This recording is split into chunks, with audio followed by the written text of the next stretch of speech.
But if you have the 60HE or the HE Plus, should you get the 80? And my answer is 2 people. If you're just a gamer, but you also want it to sound premium, you want that gasket mount. Okay, what's good YouTube? Back again with another video. Today we are looking at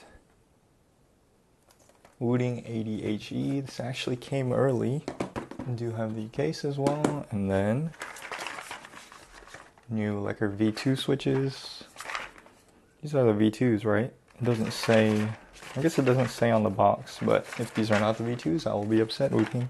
Anyways, tangentially related, this is the GPX2 DeX. I was actually going to do a video on this first, but this came in early, so yeah, here we are. Let's get into what we're excited for.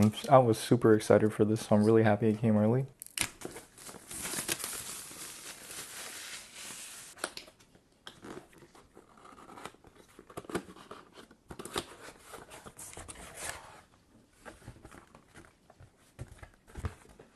The box is kind of weird.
So it is like the padding in the middle is that rubbery one. I don't know if people like that one. On my Wooting, I did a video on the polycarbonate PCB that came out for the 60HE, and everyone flamed me for using this one, and now they include this one. Everyone said the foam is better. There's barely a difference though, so who really cares? Also, I love this like storytelling, kind of like Easter eggs on the Wooting keyboards, all the little icons that I believe the employees put in there. Yeah, really cool. Especially this time on the back, I think they added this tape. I think this is supposed to be their like kind of pre-installed tape mod, so you don't actually have to tape mod it. And it shows like all these little design elements and like explanations. It's really cool. Go ahead and pause and read if you're interested in anything. Oh yeah, also last thing about this, it is plate mounted stabilizers now, screw-ins I believe.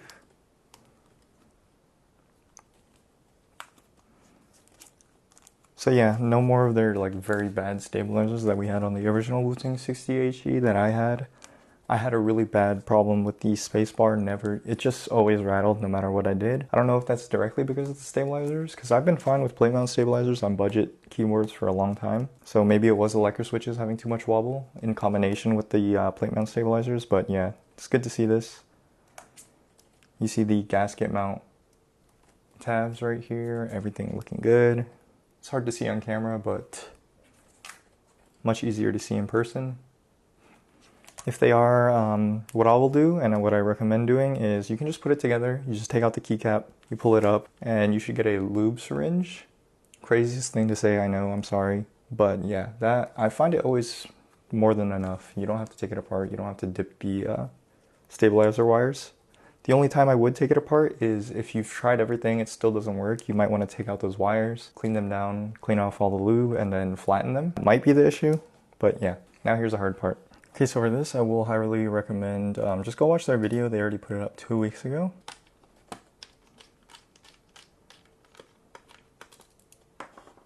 Oops, okay. Now they said you want to use like a scooping motion on the clips on the top left and right. And then for the bottom, just scoop all the clips, I'm pretty sure. Yeah, there we go. Bada bing, bada boom. All right, there we go. So yeah, I find it easier to hold it like this and just hold the whole K. And then, yep, that foam is seated. And then this needs to be tucked into the little wire holder. Again, just use their video if you can't see it in mine. And once that's seated, you can just plop it down. Now, one of the reasons I am so excited for this is because this is a gasket mount. It doesn't screw into the case. These little rubber pieces just sit on there. And you get that squishy movement on the entire plate piece when you type. Now we open up the light bar, I believe. Don't worry about the clips. They're actually a lot softer than I thought they would be.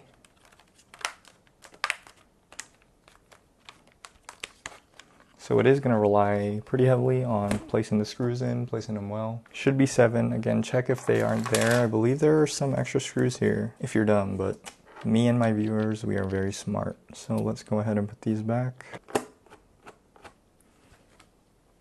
Now let's take a look at these switches. They gave me a free pack. I'm going to use these on my old Wooting 60HE because those are still V1s. Oh shoot, I see it. It says V2.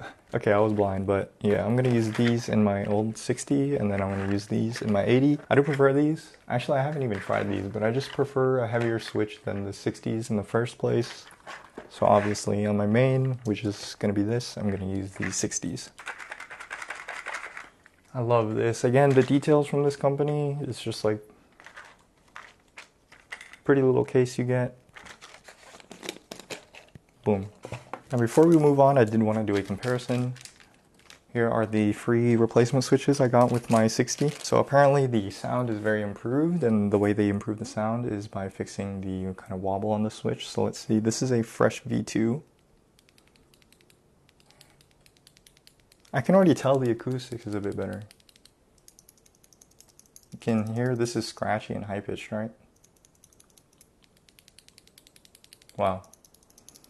I can even feel it. Here's the old wobble.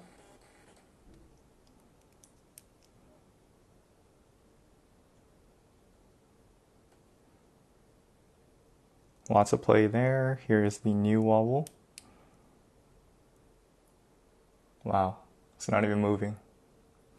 I'm not applying a lot of pressure, but these are like tiny plastic micro switches. I don't want to break them. Wow, great job. Great job. I am excited. Also real quick, the card earlier did say always put it north facing. I've always put my switches south facing because of cherry keycaps, but I'm going to listen to them this time because they said if it breaks, it's my fault. That's just beautiful to see. I mean, just look at the wicked amounts of improvement here.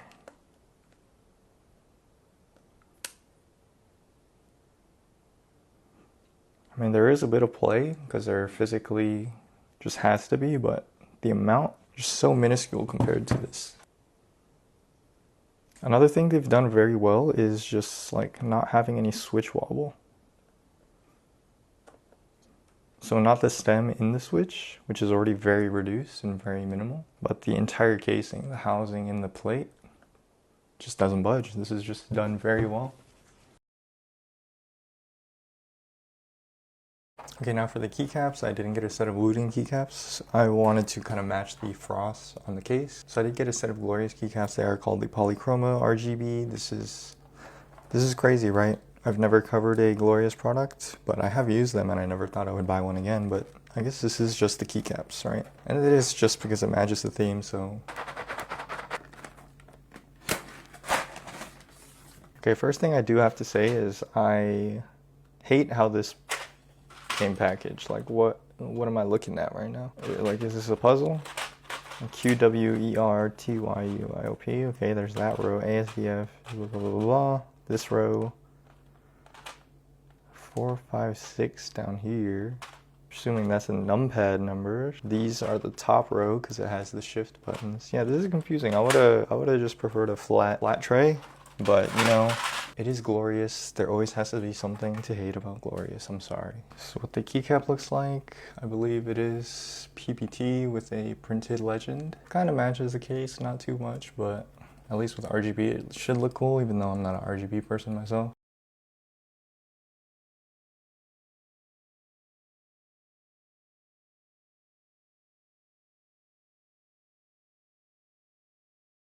Okay, see what I mean, Glorious? Like, look, The last four keys, this is our 1, 2, 3, 4, 5, 6. This is row 6, right? This is row 5, this is row 4. Page up is here, and page down is by itself in a different box. Delete is here, insert is here, home is here, end is here. Like, what are we doing, Glorious? Okay, so now that the keycaps are in, this is my setup here. So for the Wooting ADHD, what you really want to make sure is that you get the keycaps all the way down. Make sure you really press them, and that is because it is a gasket mount. Again, the gasket mount is where the plate and the PCB package are not screwed in, but they're just kind of held in together by the top housing and the bottom housing. But yeah, I really like how this turned out. The kind of shade of the frosts on the keycaps are a bit different. You can see this is, maybe it has like a bit of a purplish tint. These are kind of like an icier, a bit more white and a bit more cold in the color, but I'm still really happy with the way it turned out. You can kind of see the mint stem of the switches. I really like that touch. It's kind of like a signature of the lekker switch and Wooting in general. And with the top rows, it was a bit confusing, but I'm going with page up, page down, delete, insert. Those are the keys I usually use. Well, not insert, I don't even know what that does, to be honest. And these keys I'm going to be mapping to macros and FN. So yeah, I kind of picked random ones because there weren't really any cool ones. Kind of looking like Ed Sheeran albums, but here's the moment of truth.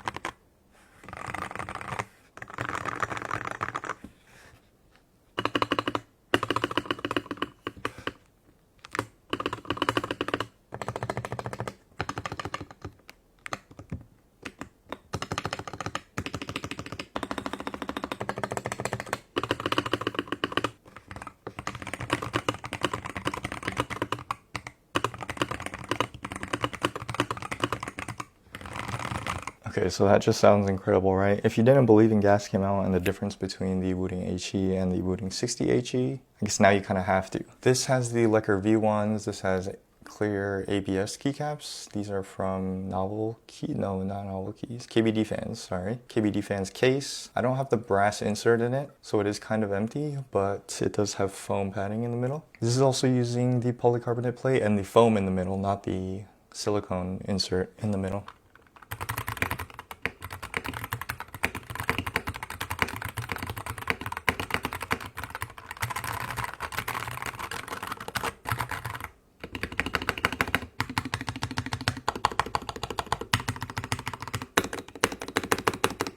So yeah, it's a lot more high pitched, a lot more pingy. You can just hear the rattle. You can literally just hear the stems being way more wobbly than the lekker V2s.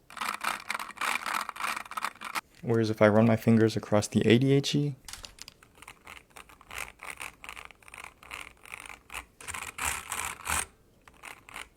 I don't know, this sounds like a bad dream with your teeth falling out. Of course, this still has some sound, but it's a lot more subdued, and you can even feel it in the switches. Just like using the keyboard, you can tell it's a lot less loose in the switches. And the spacebar here does sound better, but I've spent countless hours tuning this spacebar. Like, this spacebar was ridiculously difficult to get right. Again, like I said, I feel like part of it is because the loose lekker switch, the lekker V1, this one's very loud right now. So yeah, I will tune the stabs. But first, I kind of want to plug it in and get everything working, show you guys how I set up the software, show you guys how I set up my layout. Here's the other moment of truth. Here's the nice, like, gray digital camo type cable.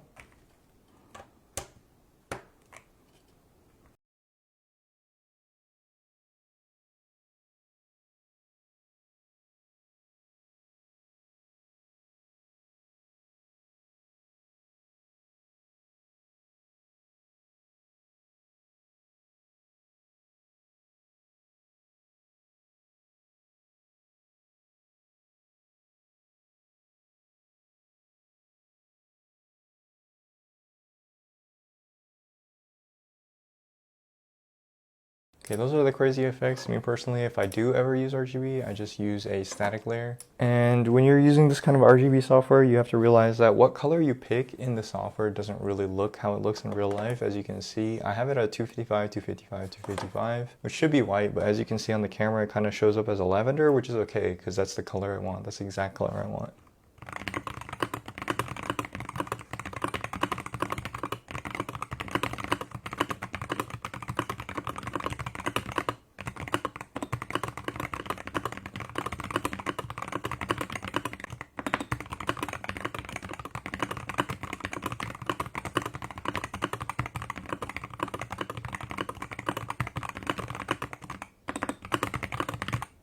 Okay, again, it sounds great. This is quite an obnoxious spacebar though. Okay, so what I'm doing is you just want to lift the stab, then you can see the wire in the back. You can shoot some lube in there with the syringe. Don't do drugs, kids. And then if that doesn't work, you can try it again, and then also do it from the front where you can see kind of like the insertion point of the wire. It's kind of hard to see on camera, but if you have it in front of you, you will be able to see it. I'm trying this first as a kind of easier way because you don't have to take everything apart this way.